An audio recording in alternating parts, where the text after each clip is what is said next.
우리는 오직 말씀을 오직 믿는다. 지난주에 그렇게 살폈습니다. 오직 말씀을 오직 믿는데 오직 은혜로 그 말씀을 믿는다라고 했습니다. 십자가가 우리에게 가르쳐주고 성경이 우리에게 가르쳐주는 구원의 길은 오직 믿음에 있습니다. 하나님이 우리 편에 관심을 갖는 것은 믿음밖에 없습니다.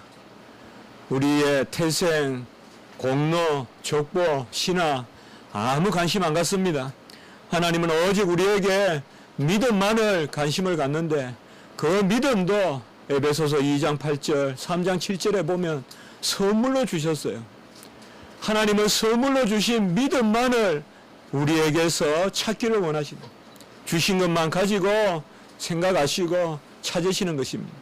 그러므로 오직 믿음으로만 오직 은혜로만 우리가 하나님 앞에 나아가는 것입니다. 히브리서 11장에 보면 아벨은 가인보다 더 나은 제사를 드렸다고 했는데 그것은 믿음으로 드렸기 때문에 그러한 것이요. 에녹은 하나님을 기쁘시게 하는 자라고 했는데 에녹이 무엇을 했는지 알 수가 없으나 그 답은 에녹이 믿음으로 살았기 때문에 하나님을 기쁘시게 한 것이요.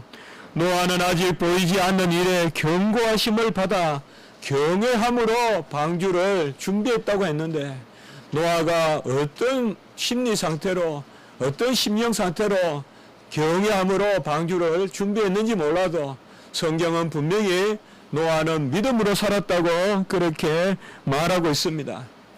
아브라함은 부르심을 받았을 때 순종하여 갈 바를 알지 못하고 나아갔다. 갈 바를 알지 못하고 나아갔다. 무모하다.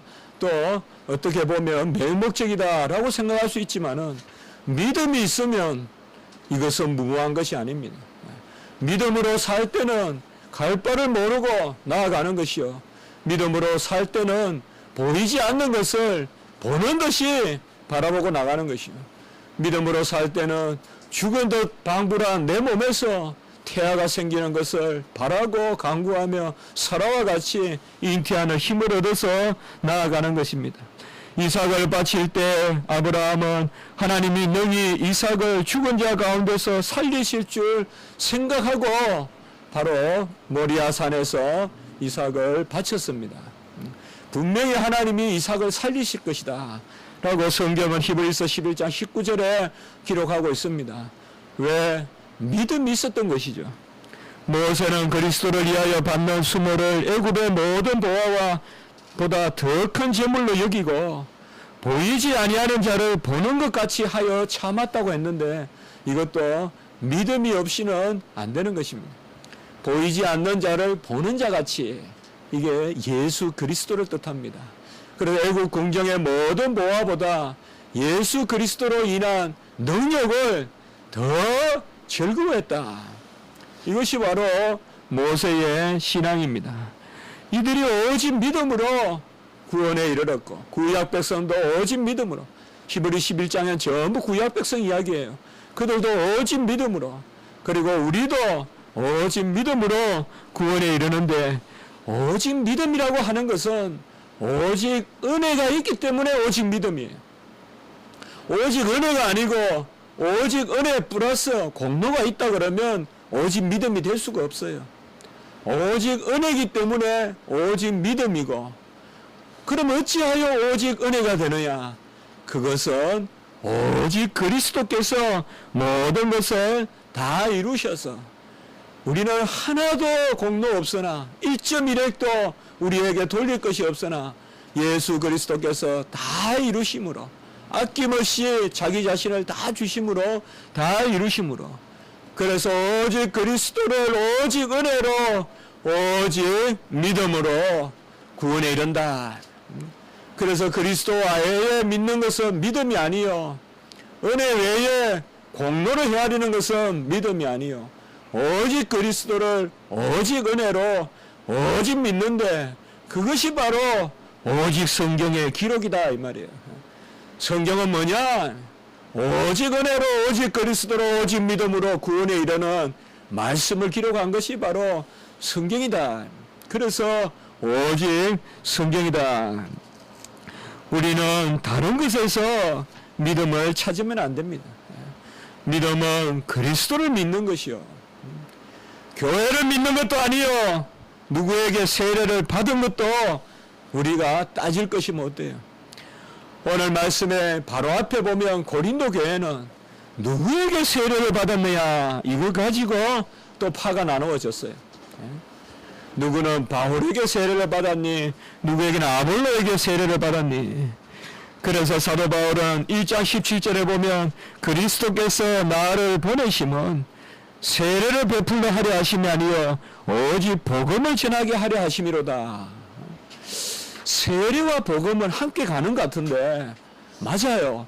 그러나 여기에서 미묘하게 사도 바울은 내가 하나님께 감사한 것은 세례를 베풀어 간 것이 아니라 복음을 전하러 갔다.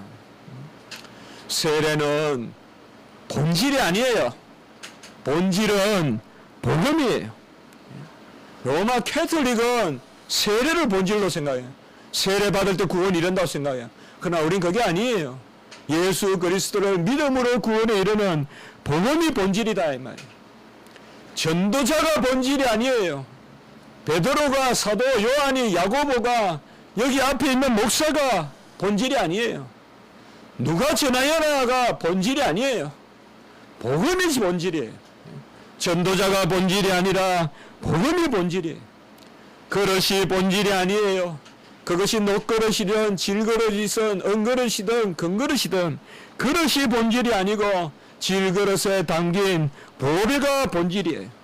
고린도후서 4장 4절에 보면 질그릇에 보배를 담았는데 그리스도의 영광의 복음이다라고 이렇게 말하고 있어요. 다른 것은 전부 다 컨테이너예요. 주스를 담아야지. 그게 플라스틱이든 유리병이든 거기 담긴 것을 우리가 보고 사는 것이지 플라스틱 통이라고 사고 유리병이라고 사고 하는 게 아니에요. 중요한 것은 우리가 마실 것이 뭐냐 이 말이죠.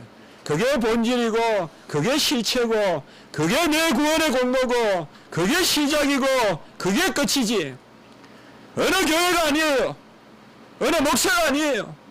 바로 우리가 들은 복음이 무엇이냐. 로마서 1장 17절에 오직 의인은 믿음으로 말미암아 살리라. 이것이 바로 복음이다 이 말이에요. 이 복음을 사도 바울은 부끄러워하지 아니한다라고 로마서 1장 16절에 이야기하고 있어요. 이런 말들은 우리가 그저 읽으면 쉽지만은 액센트를 가지고 읽어야 돼요. 이 복음을 부끄러워하지 않는다 이 말이죠. 다른 것은 내가 다 부끄러워도 좋아요. 내 행색이 초라해도 괜찮아요. 사도 바울의 행색이 뭐 그리 하려 했을까요? 맨날 얻어쳐지고 맨날 맞고 맨날 눈에 고름이 흐르고 그 사도 바울의 모습이에요. 어떤 초상화에 보면 그는 확실하게 뭐 볼 필요는 없어요 우리가. 그런 사도 바울을 그린 모습을 보면 어떤 초상화는 막 사도 바울을 강하게 그렸지만은 진짜 진실하게 와닿는 초상화는 사도 바울은 아주 연약하게 그려놓다. 그는 어떻게 보면 부끄러운 거예요. 우리 복음 전하다 보면 부끄러워요. 그러나 우리가 담대히 복음을 전하는 것은 용기가 금이고 원이고 질그릇이고 못기고 해서 그런 게 아니라 그것에 담긴 것이 뭐냐. 우리의 모습이 화려해서가 아니라 우리의 어떤 행색이 화려해서가 아니라 내가 가진 어떤 배경이 화려해서가 아니라 하나님께서 우리에게 복음을 담아주셨기 때문에 그래서 이 복음을 부끄러워하지 않는다 했고 사도 바울은 로마서 1장 14절에 헬라인이나 야만인에게 또한 지혜 있는 자에게나 어리석은 자에게 내가 다 빚진 자라고 생각했어요. 이 사도 바울은 복음을 부끄러워하지 않고 복음에 빚진 자다. 어떻게 보면 이 두 가지를 우리가 생각해 볼 수 있어요. 이게 사도 바울의 사도의식이에요. 복음을 부끄러워하지 않고 복음에 빚진 자다. 복음을 전해야 돼요. 사도 바울은 일어나면 전하고 자기 전에 전하고 자야 전해야 돼요. 때를 어떤지 못든지 전하고 그리고 복음을 부끄러워하지 않는 것이에요. 복음은 그리스도가 우리에게 주신 자기 자신을 주신 복된 소식이에요. 그가 찔림은 우리의 허물 때문이요 그가 상함은 우리의 죄악 때문이요 그가 징계를 받은 것은 우리를 평화롭게 하기 위함이요 그가 채찍에 맞음으로 우리가 나음을 얻었다. 저는 이사야 53장 5절 이것이 복음의 핵심이라고 생각해요. 그가 맞았고 그가 상했고 그가 찔렸고 그가 찢겼고 그것이 내가 병을 낳았고 그것이 내가 화평을 누리고요 평화를 누리란 말이에요. 징계가 아니란 말이에요. 예수님이 안나스 가야바 예수님이 바로 그 본디오 빌라도 앞에서 신문을 당하고 재판을 받았기 때문에 이게 징계거든요. 우리는 평화를 누리는 거예요. 우리는 어떤 심판에도 평화를 누리는 거예요. 이게 복음이거든요. 제9시에 요한과 이제 베드로가 이들은 성령 세례를 받았어요. 이제 오순절 성령을 받았어요.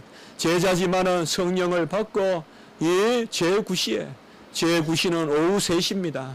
제9시 오후 3시에 기도하러 올라가는데 성전 미문에 이제 태어나면서부터 거렁뱅이가 있었다 이 말이에요. 태어나면서부터 바로 걷지 못하는 분이 있었다. 나면서 걷지 못하는 사람. 그러니까 걷지 못하니까 사람들이 그를 데려다 놓은지라. 걷지 못하니까 구걸도 못하죠.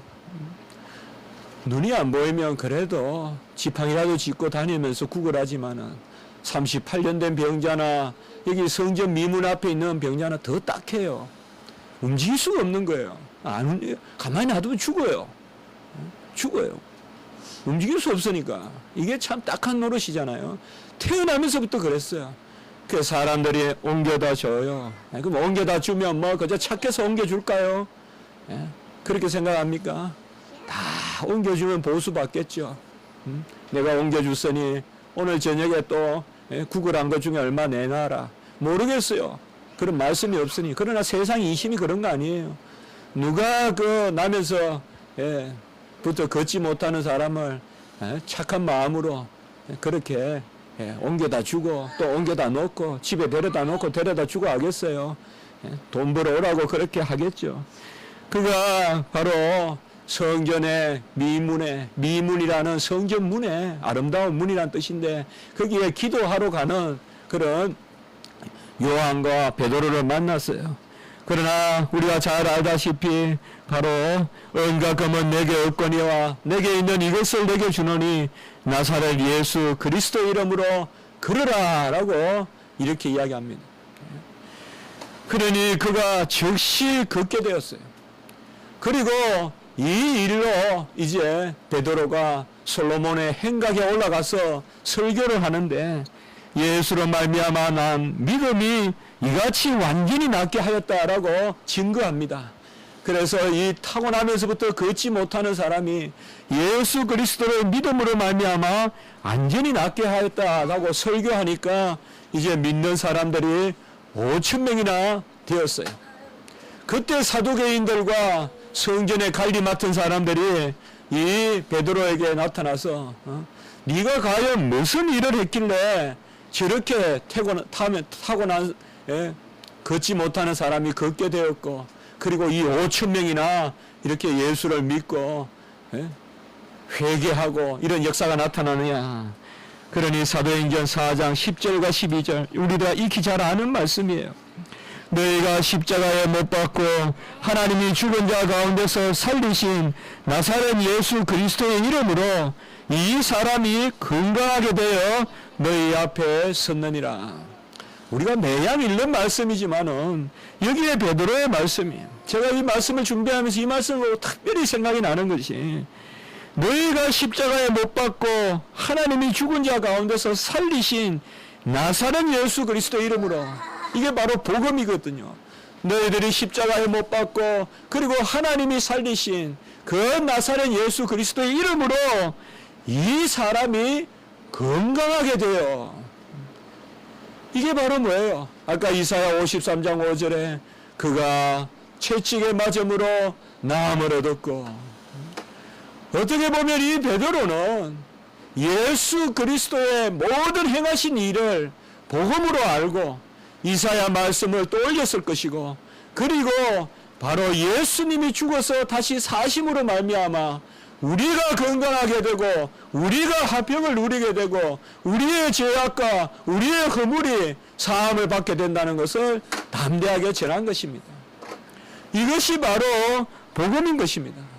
복음이라는 것은 어떤 추상적인 단어가 아니라 예수 그리스도께서 죽으심으로 말미암아 우리의 일상의 삶 끝머리까지 예수님이 그의 공로로 의로 모든 것을 간섭하신다. 그리고 바로 이어서 담대하게 초대교회 최대의 메시지를 전하는 것입니다. 다른 이로서는 구원을 받을 수 없나니 천하 사람 중에 구원을 받을 만한 다른 이름을 우리에게 주신 일이 없음이라 라고 사도행전 4장 12절에 말씀하고 있습니다. 담대한 복음이에요. 초대교회 최대의 복음이에요. 다른 이름으로는 구원을 받을 자 없으니, 여기 구원은 생명의 구원, 건강의 구원, 어떤 우리가 살아가는 덕성, 이 세상에서 선함, 전인격적인 구원이에요. 다른 이름으로는 구원을 얻을 수 없나니 천하 이름 중에 예수라는 그리스도의 이름, 예수 그리스도라는 이름 위에는 어떤 구원도 우리가 받을 것이 없다. 이것이 바로 복음의 실체입니다. 복음의 실체는 예수 그리스도요. 복음의 실체는 십자가예요. 그래서 그가 상함은, 그가 찢김은 십자가예요. 그가 채찍에 맞음으로, 그 이사야 53장 5절에 이 복음의 핵심을 우리에게 전하여 주는 것입니다. 이 십자가의 도가 오늘 18절에 말씀하고 있습니다. 십자가의 도가 멸망하는 자들에게는 미련한 것이요. 여기 멸망하는 잘 번역이 되어 있습니다. 현재 진행 분사예요. 그 십자가의 도가 지금 멸망되어 가는 사람에게는 그들에게 전해야 돼요. 십자가의 도를.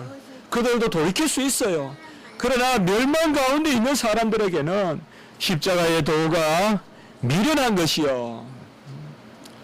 여기 도라는 말이 뭘까요? 길이라고 우리가 생각할 수 있죠. 돌이라고 생각할 수 있죠. 여기 성경 말씀에 보면 도라는 말은 말씀이에요. 그래서 호로고스 투 스타우로스 이라면 십자가거든요.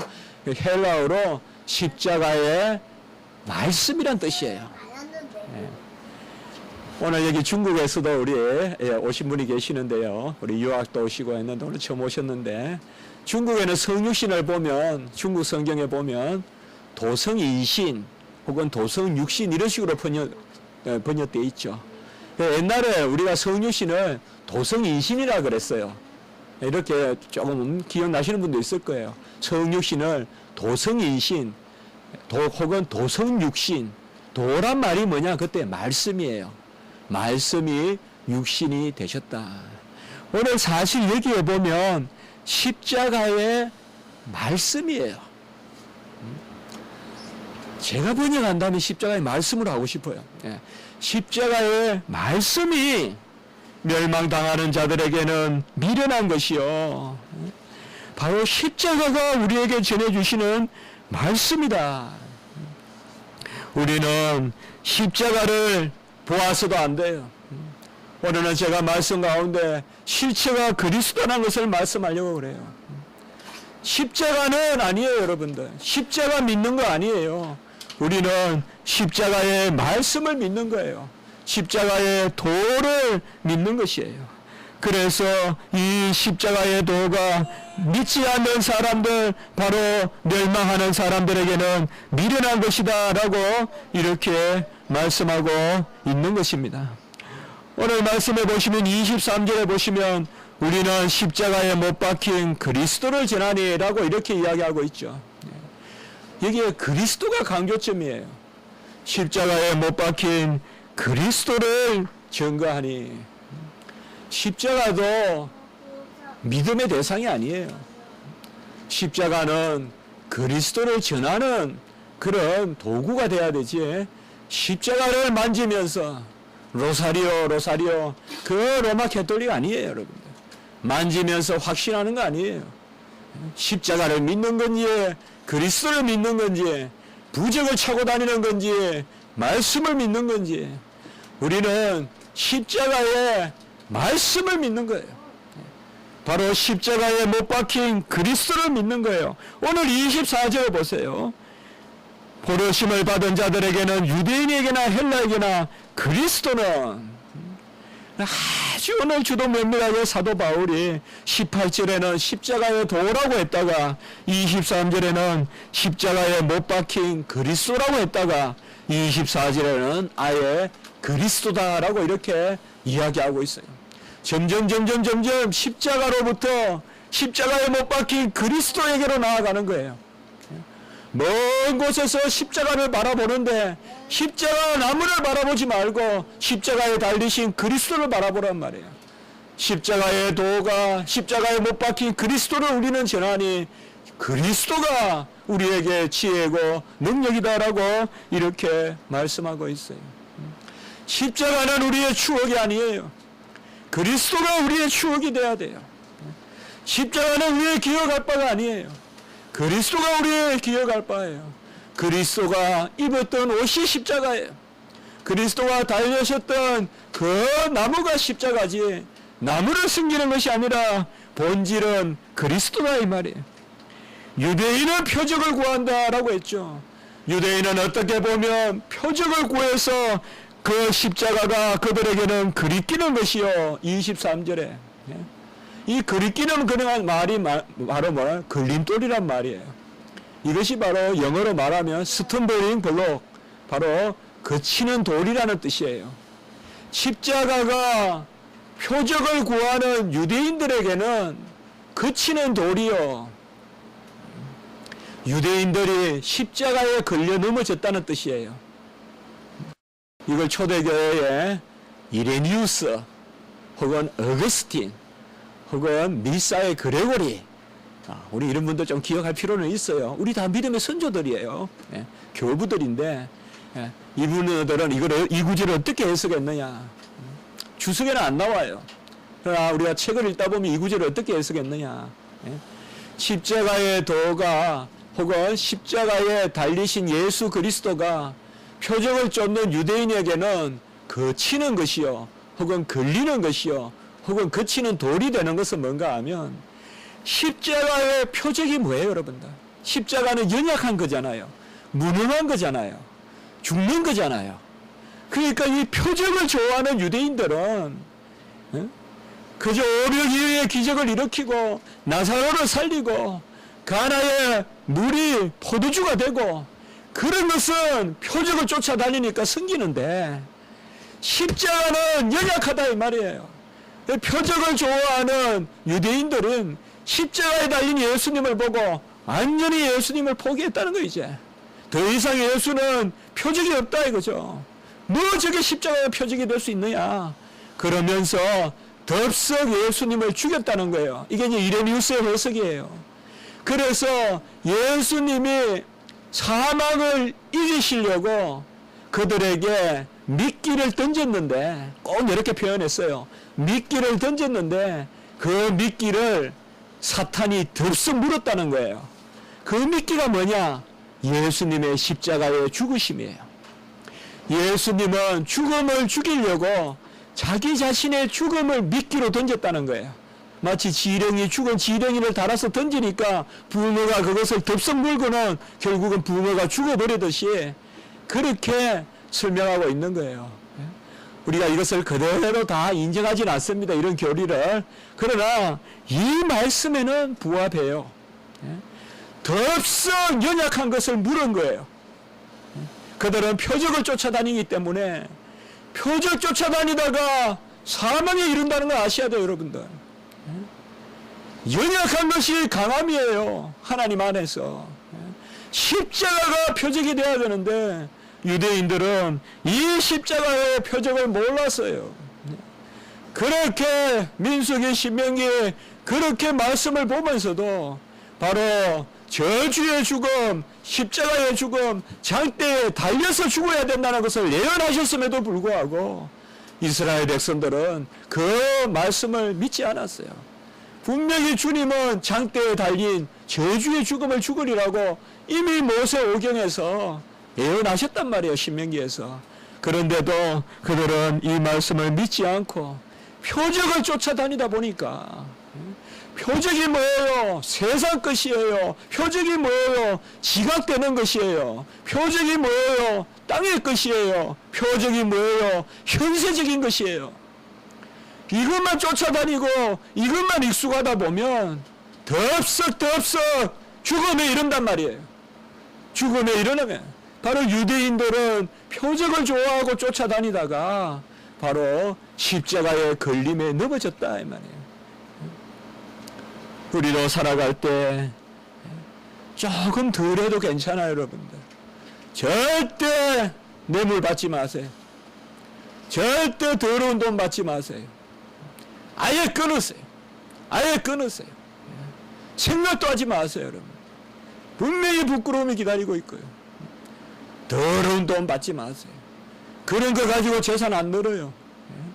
그런 거 가지고 잘 살 수 없어요. 하나 들어오면 열이 나가는 게 그런 돈이에요. 열심히 땀 흘린 것만 가지고 좀 덜 먹고 살아도 돼요. 그러면 하나님이 자녀들 교육 잘 시켜주세요. 그러면 하나님이 우리 가문 지켜주세요. 바로 연약한 것 이런 것이 아니라 유대인들은 뭐냐? 평소에 표적에 익숙했다 이 말이에요. 항상 보이는 것. 우리는 표적의 신앙 버려야 돼요. 그리고 헬라인들은 뭐예요? 지혜를 구했기 때문에 이들의 지혜는 뭐예요? 그들의 머릿속에서 다 이루는 것이기 때문에 아무리 생각해도 십자가는 미련한 것이다 이 말이에요. 그래서 이방인들에게 십자가는 미련한 것이다. 오늘 21절에 보면 이 세상이 자기 지혜로 하나님을 알겠는가라고 이렇게 이야기했습니다. 맞습니다. 세상의 지혜로 하나님 모릅니다. 답입니다, 이게. 혹시 아닙니다. 아무리 윤리적이고 아무리 도덕적이고 아무리 철학이 뛰어나도 세상의 지혜로는 하나님과 역행하지 하나님을 알 수가 없습니다. 오직 십자가의 말씀만이, 십자가의 도만이 우리에게 지혜가 되는 것이지 세상의 것은 다 죽은 것입니다. 그러므로 꿰내지 마세요, 여러분들. 꿰내지 마세요. 특별히 죄를 죄로 이기려고 하지 마세요. 누가 나를 힘들게 해요. 누가 나를 괴롭혀요. 세상에서 상사가 나를 괴롭혀요. 직장에서 음해해요. 그렇다고 해서 절대 참고 진리 가운데 기다릴 거고 진리로 나아갈 거지, 내가 그를 이기려고 깨를 내지 마세요. 하나님은 그런 깨를 좋아하지 않습니다. 이 세상의 관원의 지혜를 좋아하지 않다고 했어요. 하나님은 그저 십자가의 도를, 십자가의 지혜를 우리가 누리기를 즐거워하시는 것이에요. 깨내지 마세요. 자세요, 그냥. 주무세요. 누가 나를 힘들게 하거든 주무세요. 잠 안 오거든 사도신경 100번 외우면서 주무세요. 고백하면서. 그게 이기는 길이에요. 그게 지혜예요.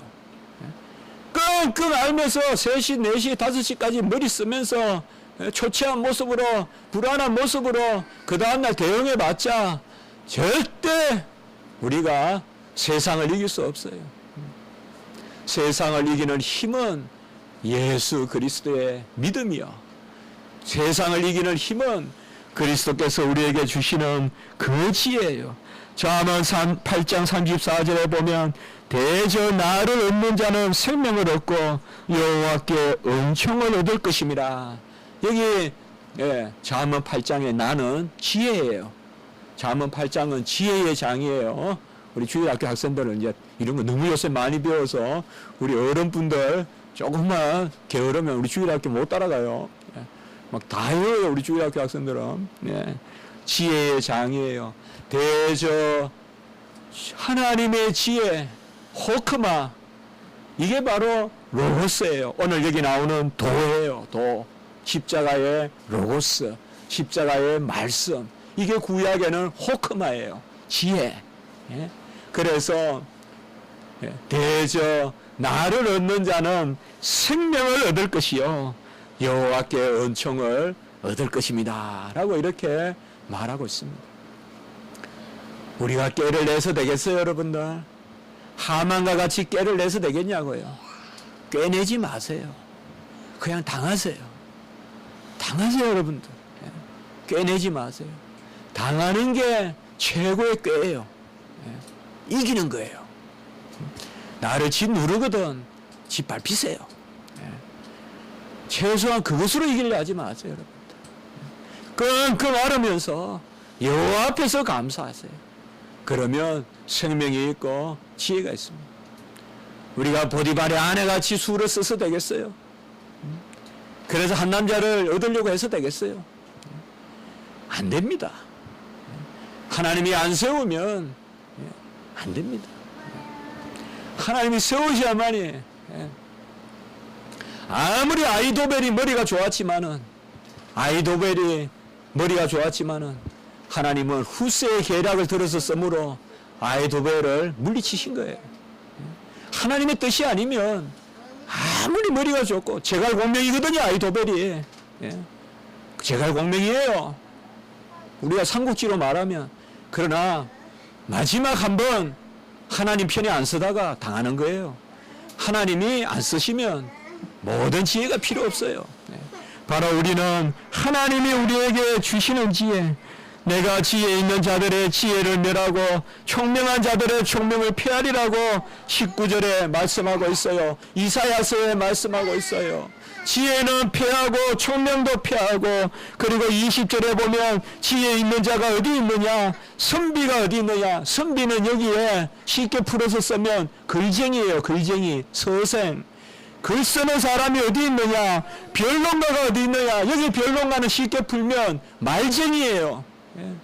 글쟁이가 어디 있느냐, 말쟁이가 어디 있느냐, 세상의 지혜가 어디 있느냐. 아무것도 없어요, 여러분들. 글 쓰는 거 조심하세요. 필화 조심하세요. 말하는 거 조심하세요. 설화 조심하세요. 이거 잘 이겨내야 돼요, 여러분들. 말 조심하세요, 말. 글 조심하세요. 특히 저 같은 사람 글 조심해야 돼요. 너무 피곤하면 막 쓰거든요. 정말 조심해야 돼요. 저도 지금 여러분들 저를 위해서 좀 기도해 주셔야 돼요. WCC에 관한 글이 거의 지금 60만 부, 70만 부 지금 찍어내서 이번 9월에 총회 배포하려고 해요. 전국 교회에. 우리 교단을 넘어섰어요. 그게 제가 글을 썼어요, 지난 주간에. 짧게 썼지만은 우리 교회도 올 거예요, 아마. 그냥 항상 두려워요, 정말. 정말 두려워요. 글 쓰기가. 우리가 참 오늘 말씀 보세요. 서생이 어디 있느냐? 서생이 선비예요. 글쓸쟁이, 글쟁이가 어디 있느냐? 말 잘하는 자가 어디 있느냐? 말쟁이가 어디 있느냐?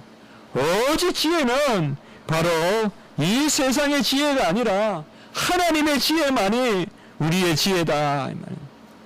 오늘 말씀해 보면 하나님의 지혜와 우리의 지혜, 세상의 지혜를 비교하고 있어요. 20절에는 이 세상의 지혜라고 했고 21절에는 하나님의 지혜라고 했어요. 우리는 하나님의 지혜를 얻어야 됩니다. 하나님이 일하는 섭리를 바라봐야 됩니다. 하나님이 요셉을 세우고 다니엘을 세우고 하나님이 그의 백성을 구원하시고 아들을 통하여 모든 의를 이루시는 그 질서를 우리는 바라봐야 됩니다.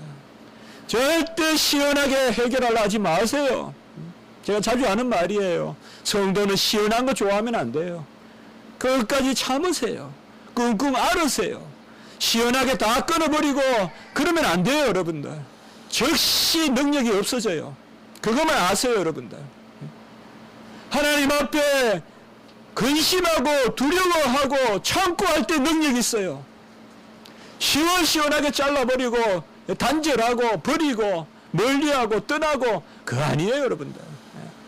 우리는 예수 그리스도의 십자가의 그런 능력을 바라봐야 돼요. 전도에 미련한 것으로 하나님은 믿는 자들을 구원하기를 기뻐하셨다라고 21절에 말씀하고 있습니다. 세상이 보기에는 전도에 미련한 것, 여기에 전도가 복음이에요. 복음. 그래서 조금 이런 부분은, 오늘 부분은 조금 우리가 원어를 좀 생각하셔야 돼요. 원어로는 캐리그마라고 해요. 캐리그마. 캐리그마란 말은 복음의 뜻이라는 뜻이에요. 복음의 뜻. 그래서 복음의 뜻에 미련한 것으로, 전도에 미련한 것으로, 내가 전도에 미련한 것으로. 오늘 성경에 보면 계속 나오죠. 바로 십자가의 도, 곧 십자가의 말씀, 나는 오직 십자가에 달리신 그리스도만을 자랑한다. 그 십자가에 달리신 그리스도, 그리고 그리스도. 계속 오늘은 뭐예요? 세상을 향해서는 미련하다. 여러분, 미련하세요. 세상에서 머리가 되시려거든 세상에서는 미련하고 여호와의 말씀으로 지혜로우세요. 세상에서 지혜롭단 말 듣지 마세요. 저 사람 빨라, 저 사람 신속해, 저 사람 어김없어, 너무 그런 말, 정직한 건 좋아요. 열심히 하는 건 좋아요. 그러나 세상의 지혜, 그런 것을 가지고 나가지 마십시오. 오히려 우리는 무능한 듯 하나 유능하고 지혜 없는 듯 하나 지혜로운 그런 하나님의 지혜를 얻어야 될 줄 믿는 것입니다. 오늘 25절에 보면 같이 한번 읽습니다. 25절 시작. 하나님의 어리석음이 사람보다 지혜롭고 하나님의 약하심이 사람보다 강하니라. 아멘. 하나님의 어리석음이 사람보다 지혜롭고 하나님의 약하심이 사람보다 강하니라. 좀 후줄거란 옷 입고 다녀도 괜찮아요. 좀 행색이 초라해도 괜찮아요. 그러나 하나님의 세우심이 있으면, 하나님이 우리를 지혜롭게 하시면 세상을 이기는 것입니다. 연약한 것을 택하사 강한 것을 부끄럽게 하시고, 미련한 것을 택하사 지혜로운 것을 부끄럽게 하시고, 28절에 보면 세상의 천한 것들과 멸시받는 것들과 없는 것들을 택하사 있는 것들을 피하려 하시나니. 하나님은 아예, 우리는 뭐 사람하고 다투지만 하나님은 사람을 없애버려요. 제가 좀 강한 이야기지만 하나님께 맡기세요. 하나님은 한 나라라도 없애버려요. 까불면, 교만하면 한 나라라도 그냥 손부리치 없애버려요. 하나님이 우리는 없는 듯 해도, 미련한 듯 해도 천하고 멸시받고 없는 것들을 세우시사 있는 것들을 폐하시니. 천하고 미련하고 없는 것들을, 천하고 바로 멸시받고 없는 것들을 세우시고 있는 것들을 폐하시는 것이 바로 우리 하나님이시오. 오늘 찬송을 드렸죠. 십자가 십자가 무한 영광일세, 요단강을 건넌 후 영은 안식 없네. 오늘 말씀을 기억하면서 바로 십자가의 말씀, 십자가의 도, 그 지혜로 살아가시고 그것으로 소망하시고 그것으로 감사하시고 즐거워하시는 그런 부족한 종과 여러분이 되셨으면 좋겠습니다. 기도드리겠습니다. 이 보배를 질그릇에 가졌으니 심히 강한 능력이, 심히 큰 능력이 우리에게 나타나셨다라고 말씀하셨습니다. 우리는 질그릇이지만은 우리가 담은 보화가 바로 그리스도요, 그리스도의 십자가요, 그리스도의 지혜이므로 심히 큰 능력이 우리에게 역사하는 줄 믿습니다. 비천하고 없고 정말 연약하고 미련하고 모든 이런 것 가운데서도 여호와 하나님으로 말미암아 강하고 아버지여 세상의 지혜로운 것을 이기고 있는 것을 피하는 그런 아버지여 주님의 약속의 말씀을 주시니 감사합니다. 모든 것을 내려놓고 하나님 앞에 나아가는 저희들이 되게 하시고 십자가조차도 버리고 십자가에 달리신 주님 바라보는 저희들이 되게 해 주시옵소서. 구주 예수 그리스도 이름으로 감사하며 기도드리옵나이다.